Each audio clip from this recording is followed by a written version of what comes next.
In the endless silence of space, a single pulse of light cut through the void. It was faint at first, just a whisper on the sensors of the Terran border outpost. The crew of the station almost ignored it, thinking it was another false alarm. But then the computer gave the impossible identification code. It was the code of the USS Horizon. 80 years had passed since the Horizon was last seen. The ship had gone missing during a long-range exploration mission. Entire generations had grown up hearing stories about it. For many, the Horizon was nothing more than a legend, a name whispered by families who had lost someone aboard. No one believed it would ever return, yet there it was. The signal was alive. The operator's hands shook as he checked again and again, but the answer never changed. The Horizon was coming back. The commander of the outpost ordered an immediate alert. Terran High Command was informed within minutes. A fleet of ships was sent to meet the arrival. When the Horizon came into view, silence spread across the bridge. The ship was both familiar and strange. Its shape was the same, but its surface told a different story. Plates of alien metal shimmered across its hull. Glowing lines of energy pulsed like veins. Some sections looked melted and then rebuilt with unknown technology. It no longer looked like a ship made only by human hands. The comms officer tried to open a channel. His voice trembled as he called out, "USS Horizon, this is Terran Command. Please respond." For a long moment there was only static. Then, faintly, a voice answered. It was calm, almost too calm. "This is the Horizon, requesting permission to dock." The outpost commander froze. The voice sounded human, but it was impossible. The crew of the Horizon should be long dead. 80 years lost in the void should have taken every breath from their bodies. Yet the voice was steady, strong, as if no time had passed at all. Permission was granted, but suspicion filled every heart. As the Horizon drew closer, more strange details came to light. Its engines burned with a glow no one had ever seen before. A ripple of energy surrounded the ship like a living shield. The scans showed weapons that were not human, weapons that did not exist in any Terran database. The engineers whispered in disbelief. It was technology that should not be possible. The docking bay of the command station was prepared. Soldiers lined the entrance. Doctors stood ready with scanners. Scientists filled the observation deck, desperate to record every detail. Everyone was waiting for the truth. The Horizon entered the bay slowly. Its hull groaned as it settled against the clamps. Lights flickered across its surface as if the ship itself was breathing. The docking doors closed and silence followed. The air was heavy, as if the entire station was holding its breath. Then came the sound of footsteps, metallic, slow, echoing. Through the docking corridor, a boarding ramp extended from the Horizon. A line of figures appeared in the shadows. At first they looked human, but as they stepped into the light, gasps filled the chamber. It was the crew, unchanged, not a wrinkle. On their faces they looked exactly the same as the day they vanished. Their uniforms were faded but intact. Their eyes carried something unsettling, a glow that was not natural. Some soldiers raised their weapons but were quickly ordered to lower them. The captain of the Horizon walked forward. His voice carried, with a calm weight, "We have returned," he said, "and Earth must be ready." No explanation was given, no answers to the questions burning in every mind. Instead, the crew walked in silence, surrounded by guards. The sound of their boots echoed like a warning. Doctors rushed forward, scanners lit up with strange readings. The crew's vital signs were strong, too strong. Some patterns in their DNA seemed altered, mixed with something not human. The medical team exchanged nervous looks but kept quiet. The captain's face showed no fear, only certainty. Behind them, the ship remained sealed. Its hull pulsed with faint light, as if it was alive. Some engineers swore they heard whispers from it, soft and distant, but when they leaned closer, there was only silence. The soldiers standing guard shifted uneasily, keeping their weapons close. Rumors spread across the station within hours. Some said the Horizon had made a deal with aliens. Others whispered the crew were no longer human at all. Some claimed the ship itself was a weapon, a Trojan horse sent to trick Earth.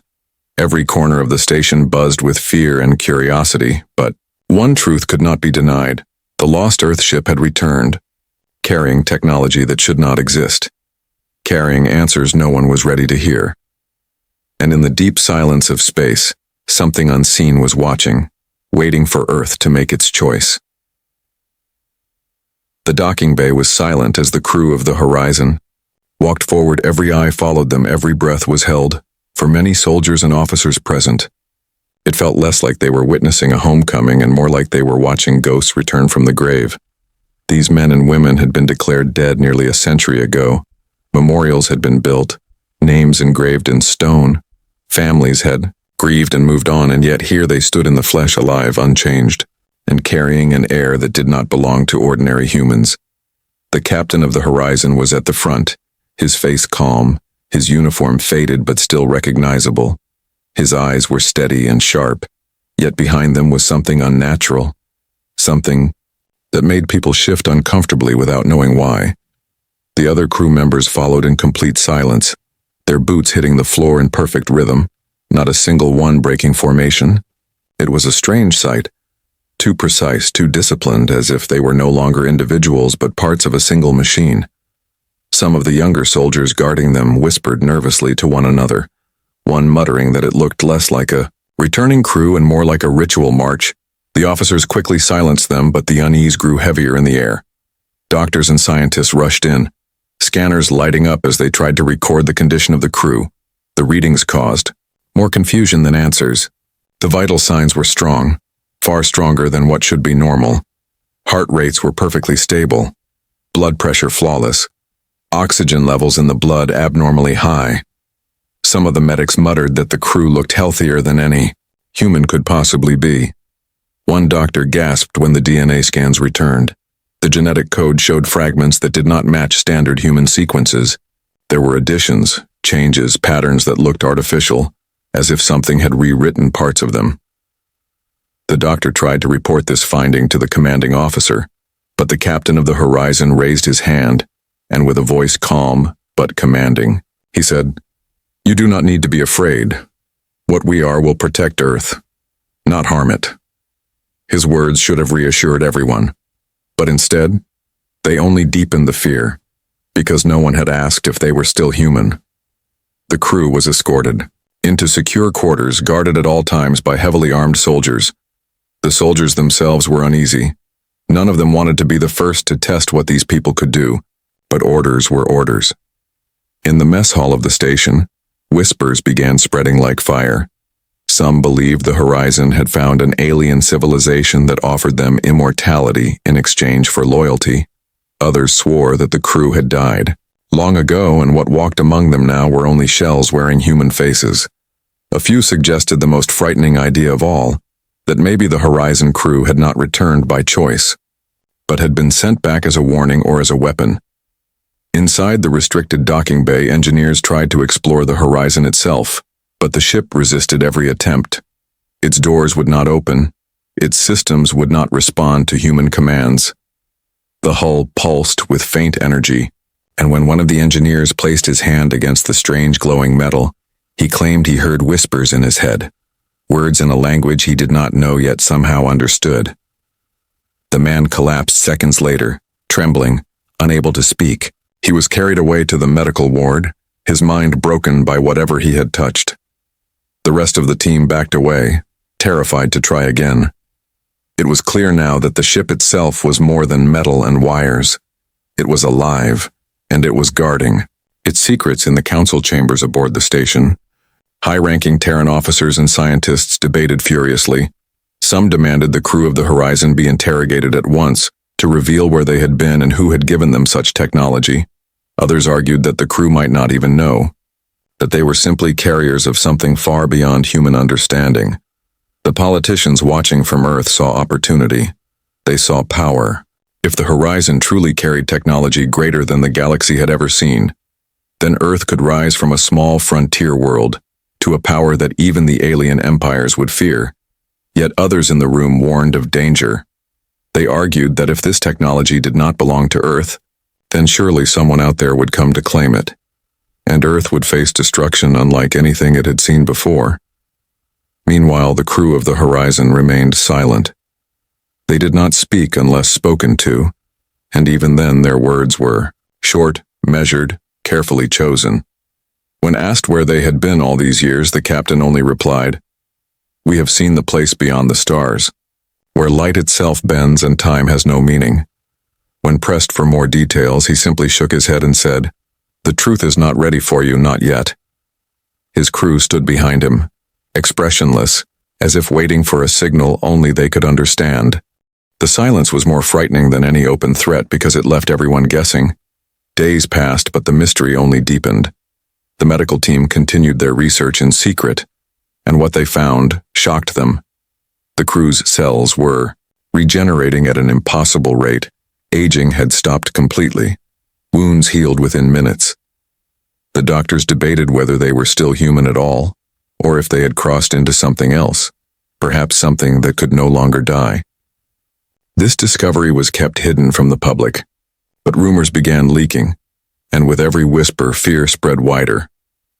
Late one night, a young lieutenant stationed outside the crew's quarters swore he saw one of them standing at the door staring at him without blinking for hours. The figure never spoke, never moved, simply watched with glowing eyes until the lieutenant fled his post in terror.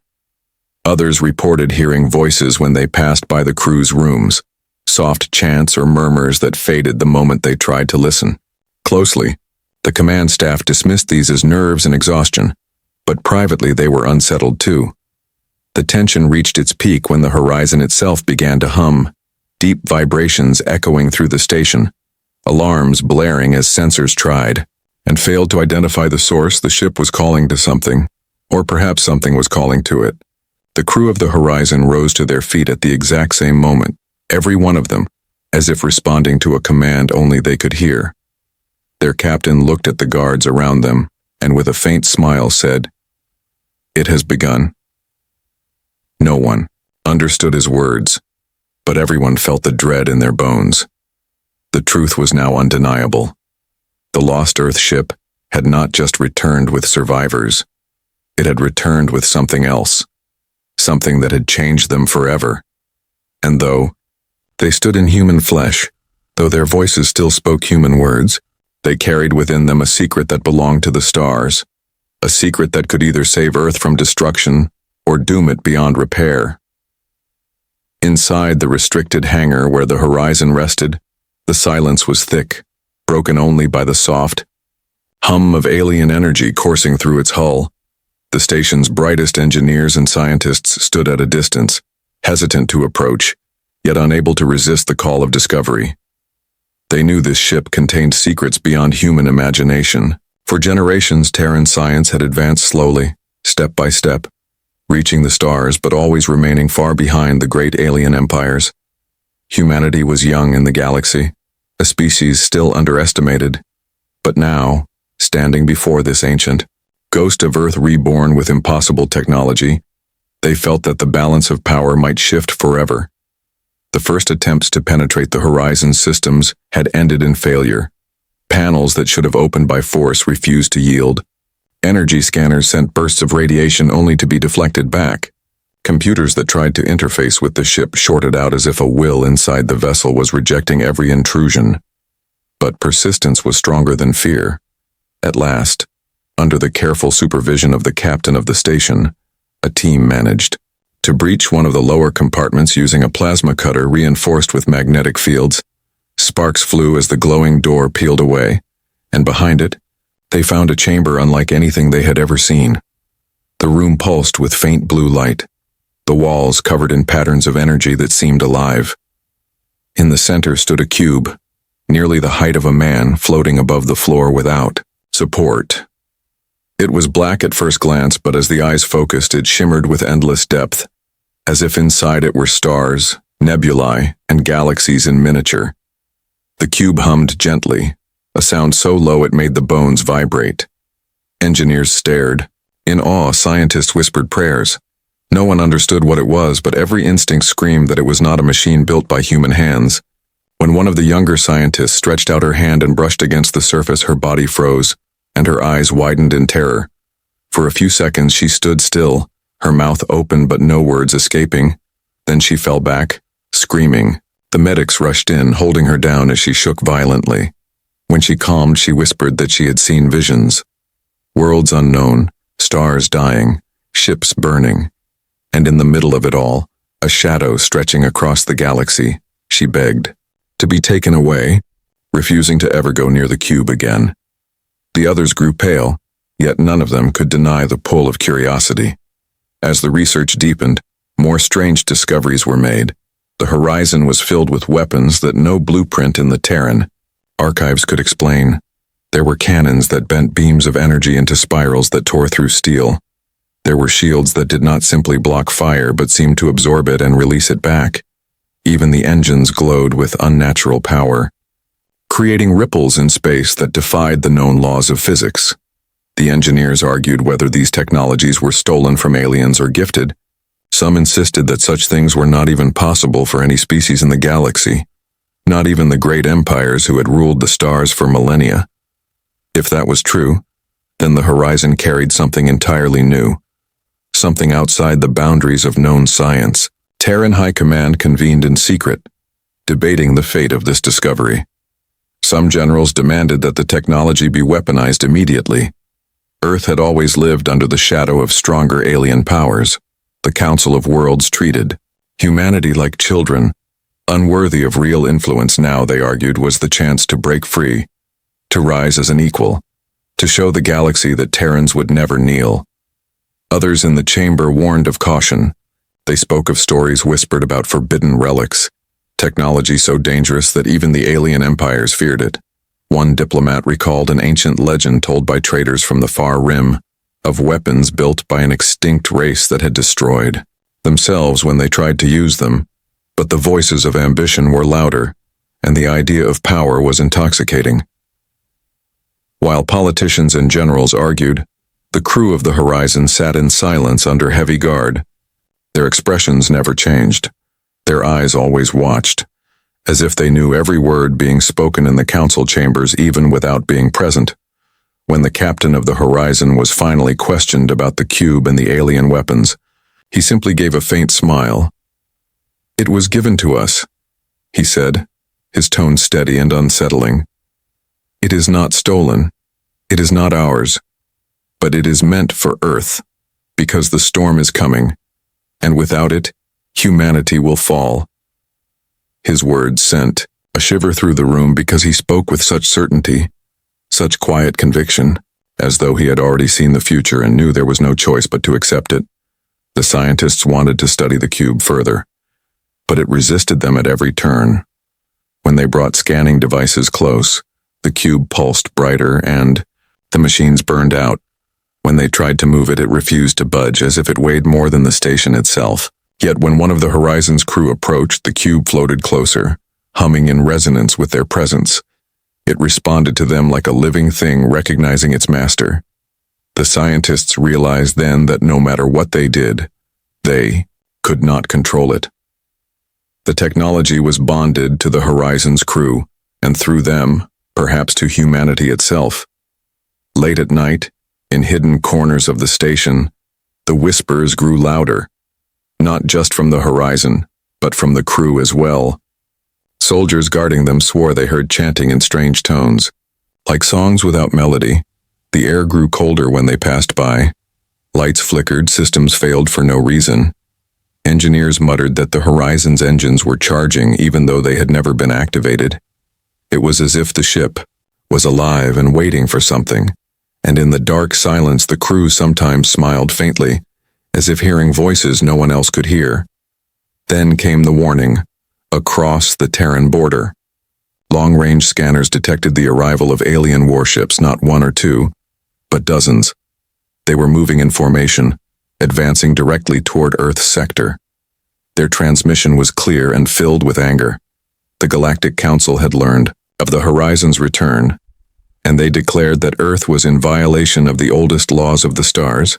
The cube and all technology aboard the ship must be surrendered at once. If Earth refused, then humanity would be erased. The council chambers erupted in chaos. Some demanded surrender, terrified of the alien fleets. Others demanded defiance, shouting that humanity had been underestimated for too long. The Horizon's captain stood silently in the corner until the arguments reached a fever pitch. Then he spoke, his voice cutting through the noise like a blade. "The galaxy already knows," he said.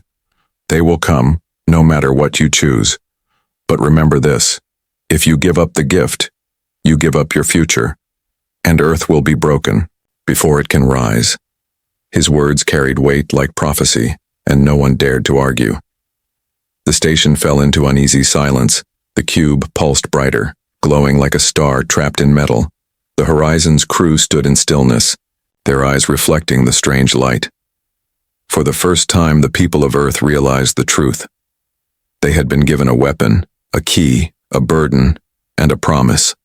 And somewhere beyond the horizon of stars, something vast and merciless was moving toward them, drawn by the impossible power that should not exist. The alarm across Terran space came like thunder, traveling faster than light on secure channels. The alien fleets had crossed the neutral borders, wave after wave of warships from different empires gathering together. It was rare to see such unity among them, for these civilizations often distrusted each other. But now they marched as one, their banners different but their purpose the same. They had all come for the Horizon and the forbidden technology it carried. They spoke with one voice through the Galactic Council, demanding that Earth surrender what it should never possess. Yet behind their words there was something else. Fear, because even these ancient civilizations with thousands of years of dominance trembled at the thought of what the Terrans might now hold. On Earth, panic spread quickly. News networks filled, every screen with images of alien armadas moving like storms across the stars. People whispered of annihilation, remembering old wars when Terran colonies had been crushed in days. Some governments prepared evacuation plans, while others hid the truth from their citizens, promising safety while secretly fearing extinction. Yet at the same time, there was a spark in the hearts of many, a sense of defiance. Humanity had always been underestimated, treated as weak, treated as children by the galaxy. Now with the Horizon's return, with its impossible weapons and strange crew, there was a chance to rise. At Terran High Command, the debate turned into shouting wars. Some generals argued that surrender was the only way to survive. If they gave up the cube and the ship, perhaps the aliens would spare Earth. Others slammed their fists against the table, reminding everyone that surrender would only show weakness. The alien empires would never allow humanity to live freely once they knew what power had touched them. The captain of the Horizon was brought before the council, and when he entered the chamber, the noise fell silent. His presence alone commanded the room. He listened to their arguments without a word until the highest-ranking general demanded his advice. His answer was simple and sharp. If you give them what they ask, they will strip you of everything. If you resist, you may suffer, but you will endure. Humanity must choose if it wants to crawl or if it wants to stand. His voice carried a weight that was almost not human, and though many were afraid, they could not deny the truth in his words. Meanwhile, the Horizon itself had become the focus of endless observation. Terran engineers and scientists watched it constantly, afraid that the alien fleets approaching might trigger something within it. They noted how the cube pulsed brighter with each passing day, as if aware of the growing threat outside. Strange patterns of energy spread across the ship's hull, glowing lines forming shapes that resembled constellations. Some swore the ship was preparing itself, awakening from sleep, and the crew of the Horizon never denied it. Their faces remained calm, but their eyes glowed faintly whenever the cube sang its low hum. It was as if they shared a secret conversation with the vessel itself. The alien fleets finally reached the outer edges of Terran space, and their demands grew louder. They broadcast, across all channels, messages filled with both authority and contempt. Return the relic, return the crew, return the ship, or face destruction beyond imagining. The words were repeated in dozens of alien tongues, and though the translations varied, the threat was the same. The Terrans sent replies, refusing to surrender. This shocked the aliens, for they had expected fear, not defiance. Humanity had always been bold in spirit, but never had it stood so openly against the galaxy. The refusal sent ripples of anger across the alien armadas, and preparations for war began. Skirmishes broke out on the frontier, Terran patrol fleets clashing with alien scouts. Human ships fought fiercely, but they were outnumbered and outgunned. For every alien cruiser destroyed, 2 more appeared in its place. Yet something strange began to happen. The Horizon launched into space for the first time since its return, and when it arrived at the battlefield, it changed everything. Its alien shields shimmered, bending enemy fire away like water on glass. Its cannons tore through ships 3 times its size with spirals of energy that ripped space itself. The alien fleets recoiled in shock, for this one vessel fought as if it carried the power of an entire armada. The crew of the Horizon moved like extensions of the ship itself, every shot precise, every maneuver flawless. The Terran soldiers watching from their ships whispered in awe, for it was as if the Horizon was no longer a ship, but a weapon of destiny. News of the battle spread quickly, and hope ignited across Earth. People cheered the Horizon, calling it the miracle ship, the ghost reborn to defend humanity. But hope was mixed with fear, because everyone could see that the alien fleets were not retreating. They were regrouping, calling more allies, rallying even larger numbers. Humanity had won a battle, but the war was only beginning. And the cube, glowing deep within the Horizon, pulsed with greater intensity, as if it knew the storm had only just started. In the following weeks, the alien pursuit tightened. Entire sectors of Terran space came under siege, colonies were attacked, trade routes cut. Thousands fled to Earth for safety while others swore to stand and fight. The alien empires released propaganda across the stars, calling Earth reckless, accusing humanity of breaking ancient laws. But in the dark corners of the galaxy, some species whispered admiration. For the first time, someone had stood against the Council, and not only survived but struck fear into them. Small rebel factions on alien worlds began to see humanity as a symbol, a spark of rebellion. Inside the Horizon, the tension grew heavier. The crew remained unchanged, their expressions calm, their words few, but their presence grew more unsettling. Some of the Terran soldiers who worked near them claimed to see their shadows moving differently from their bodies, as if something else was walking beside them. Others swore they heard voices when they passed by the captain, whispers that made their skin crawl. Still, no one dared to confront them, because when the Horizon fought, when its power was unleashed, no Terran could deny that these strange survivors were the only reason Earth still stood. The conflict escalated when the alien empires issued their final ultimatum. They would strike Earth itself unless the cube was delivered into their hands. They gave 1 week, no more. The Terran leaders gathered once again, fear heavy in their voices. But before the council could decide, the Horizon's captain stood and declared, "It does not matter what they threaten. The moment they saw the cube in our hands, the war was already written. They will never stop until they erase you, unless you show them that humanity will never bow." His words rang through the chamber, shaking even the most fearful. For the first time, humanity stood united. The week passed quickly, and when the deadline ended, the alien fleets descended upon Earth. The skies above the homeworld filled with fire as warships gathered like a storm that could blot out the sun. Terran defenses activated, fleets scrambled, soldiers prepared for the final battle. In the heart of the storm, the Horizon drifted into position, its hull glowing brighter than ever, the cube inside roaring with power like a caged star. The crew stood at their stations, their eyes blazing. With alien fire for the galaxy, this was the moment to erase humanity. For humanity, this was the moment to prove it would never kneel, and as the first shots were fired, the war of the relic began. The sky above Earth was no longer a sky of peace, but a sky of war. From orbit to the edges of the Terran system, alien fleets stretched out like an iron wall, thousands of warships glowing with the colors of empires that had ruled the stars for ages. They had come united for one purpose: to destroy humanity. Before the forbidden technology of the Horizon could shift the balance of the galaxy, on the surface of Earth, people looked up with fear as the heavens shimmered with the light of enemy ships. Children clung to their parents, soldiers kissed their families for the last time, and governments gave speeches promising survival, though deep down, many leaders doubted whether Earth could survive even a single day of what was coming. Yet, in the middle of fear, there was fire. For humanity had been underestimated too many times, and now, with the horizon as their spear, they would not kneel. The first strikes came swift and merciless.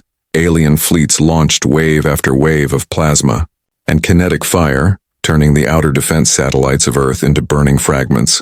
Terran fleets rose to meet them, squadrons of destroyers and carriers pushing forward with desperate courage. The battle was chaos, missiles streaking through the void, beams of energy slicing through the dark, ships erupting into fireballs that shone like dying suns. For every Terran ship that fell, 3 more took its place. Humanity had prepared for this moment, though none truly believed it would come so soon. The defenders fought not only for their homeworld, but for their very right to exist in the galaxy. At the heart of the defense, the Horizon moved like a predator. Its alien engines cut across the battlefield with impossible speed. Its shields bent enemy fire away, bending light itself, making it almost untouchable. The cube deep within the ship pulsed brighter with each attack, sending waves of power through its systems. The Horizon fired its cannons, beams that spiraled through space and tore apart enemy ships as if slicing paper. Entire squadrons of alien cruisers fell in moments, and for the first time, the galaxy saw that humanity carried a weapon beyond imagination. Terran soldiers across the fleet cheered, their voices filled with awe and fury, shouting that the lost ship had returned not as a ghost, but as a savior. But the alien fleets did not retreat. They regrouped, surrounding the Horizon with massive dreadnoughts, ships larger than cities. Their combined firepower shook the void itself. Wave after wave of destruction hammered against the Horizon's shields. The ship groaned as the alien cube inside roared with power, resisting what should have been certain, death. The crew of the Horizon moved without hesitation, their faces calm, their voices in unison. It was as if the ship and the crew were one, connected by something greater than human understanding. The Terran commanders watching the battle realized with shock that the Horizon was no longer just a vessel. It was a living weapon, and its crew were no longer mere men and women, but guardians fused with its impossible heart. As the battle raged, the alien leaders sent messages to Earth once more. Their voices were full of fury. You defy the laws of the galaxy. You bring death upon yourselves. Return the relic, or your world will burn until nothing remains. But Earth did not reply. Instead, the Horizon unleashed another storm. Its cannons tearing through the enemy lines, its shields flaring with impossible brilliance. And yet, even in victory, the cost was terrible. Terran ships burned across the skies, entire squadrons lost, colonies destroyed in the crossfire. The people of Earth watched in horror as the war consumed their world, knowing that no matter how strong the Horizon was, they faced an enemy too vast to defeat in open battle. Inside the Horizon, the cube began to change. Its glow shifted from steady blue to violent white. Its hum grew louder until the entire ship vibrated. The crew of the Horizon fell into a trance, their eyes glowing brighter than ever. The captain's voice echoed through the comms, calm yet filled with something otherworldly. The relic is awakening. It will answer us, but it demands a price. No one understood his words, but everyone felt the weight of them. For a moment, even the alien fleets paused, their scans detecting an energy surge far greater than anything they had seen before. Then it happened. The cube unleashed its true power. A wave of light erupted from the Horizon, spreading across the battlefield like a tide of fire. Alien ships caught in its path twisted and collapsed, their shields dissolving, their weapons failing, massive dreadnoughts crumbling like sand. The Terran fleets were untouched, the wave passing through them as if they were invisible.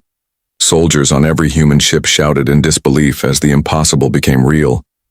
For the first time in history, the galaxy's mightiest fleets were forced to retreat, scattering like frightened prey. Humanity had struck a blow that no one would ever forget. But the power came with a cost. The cube burned hotter, its surface cracking with veins of light. Alarms screamed inside the Horizon as systems overloaded. The ship trembled, its engines straining to contain the surge. The captain of the Horizon stood at the core chamber, his crew surrounding him. Their voices joined together in a chant that echoed through the halls, words no one else understood. The medics and soldiers who heard it swore it was not human language at all, but something older, something that belonged to the stars themselves. As the chant rose, the cube stabilized for a moment, but it was clear it demanded sacrifice. The Terran High Command realized what was happening. The Horizon was not simply using the cube, it was feeding it, and the crew themselves were the offering. One by one, their bodies shimmered with light, their forms dissolving into energy that flowed into the cube. They gave themselves without hesitation. Their faces calm, their eyes unafraid. The captain was the last, his voice ringing through the comms one final time. "We are the Horizon, and we are Earth. Remember us, and do not fear the storm." With that, he too dissolved into the light, merging with the relic. The Horizon roared, its entire hull glowing like a star, and then it unleashed one final wave of power. The alien fleets that had gathered to erase humanity were torn apart, their ships collapsing into nothing, their weapons turned to ash. The survivors fled in terror, broadcasting warnings across the galaxy. The humans have the relic. The humans cannot be touched. For the first time in history, Earth had not only survived against the United Empires, but had forced them to retreat. When the light faded, the Horizon drifted silently in orbit above Earth. Its hull cracked, its systems dead, and the cube within it silent once more. No crew remained. No voices answered the hails.